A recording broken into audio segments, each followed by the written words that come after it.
Nizamabad rural నియోజకవర్గంలో మరి Telangana run కార్యక్రమం సక్సెస్ఫుల్గా జరిగింది. దీనిలో police department, revenue department, Panchayati Raj, అదేవిధంగా ప్రతి వర్గాల నుంచి అందరూ కూడా యువకులు, ప్రజాప్రతినిధులు, డెప్యూటీసీలు, ఎంపీపీలు, అదేవిధంగా సర్పంచులు, అదేవిధంగా కోఆప్షన్ మెంబర్స్, సొసైటీ చైర్మన్లు, అదేవిధంగా వైస్ ఎంపీపీలు అందరూ కూడా చాలామంది, రైతు బంధు అధ్యక్షులు, ప్రతి ఒక్కరు పాల్గొనడం జరిగింది. దీన్ని గౌరవ ముఖ్యమంత్రి గారి యొక్క ఆదేశం మేరకు దశాబ్ది ఉత్సవాల సందర్భంగా ఇది 11వ రోజు. 11 రోజుల నుంచి కూడా ప్రతి కార్యక్రమం దిగ్విజయంగా జరుగుతూ ఉన్నది. ప్రజలందరూ కూడా పాల్గొంటూ ఉన్నారు. ప్రజలకు పండుగలా జరుపుకుంటూ ఉన్నారు. ముఖ్యమంత్రి గారు కేసీఆర్ గారి యొక్క ప్రజాకర్షక కార్యక్రమాలు కాకుండా డెవలప్మెంట్ కార్యక్రమాలు కాదు, ఇవన్నీ కూడా ఈక్వల్గా నడుస్తున్న సందర్భంలో ఏ ఒక్క వ్యక్తి కూడా నర్వస్ కాకుండా, నారాజు కాకుండా ప్రతి ఒక్కరు సంతోషంగా ఉన్నారు.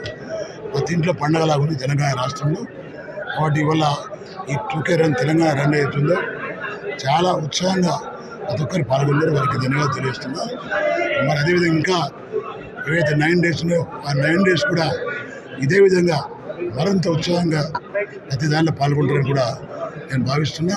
మరి ప్రజలందరూ కూడా చాలా సంతోషంగా ఉన్నారు. పంటలు పండినాయి, తర్వాత ప్రభుత్వం కొనుగోలు చేసింది మద్దతు ధరతోటి. ఇంకా చాలామంది మరి పాల్గొనాల్సింది, ఇంకా రావాలి. ఇంకా చాలామంది పొద్దున కాబట్టి, ఉదయం కాబట్టి రాలేకపోయాను.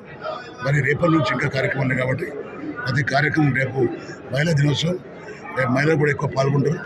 మరి ఇక్కడ ఈ నిజామాబాద్ రూరల్లో సంక్షేమ ఫలాల్లో భాగంగా దాదాపు 67,000 మందికి పెన్షన్లు వస్తున్నాయి నిజామాబాద్ రూరల్లో.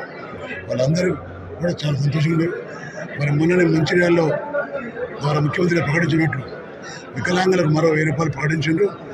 వారికి జీవితంలో ఇప్పుడు మర్చిపోలేరు. వారందరూ కూడా నా కాన్స్టిట్యూషన్లో దాదాపు 5,000 మంది ఉంటారు వికలాంగులు. కాబట్టి వాళ్ళందరూ కూడా గతంలో కూడా సంతోషంగా ఉండరు, మరింత సంతోషంగా ఉన్నారు. కాబట్టి వారి ముఖ్యమంత్రి గారి వారి తరఫున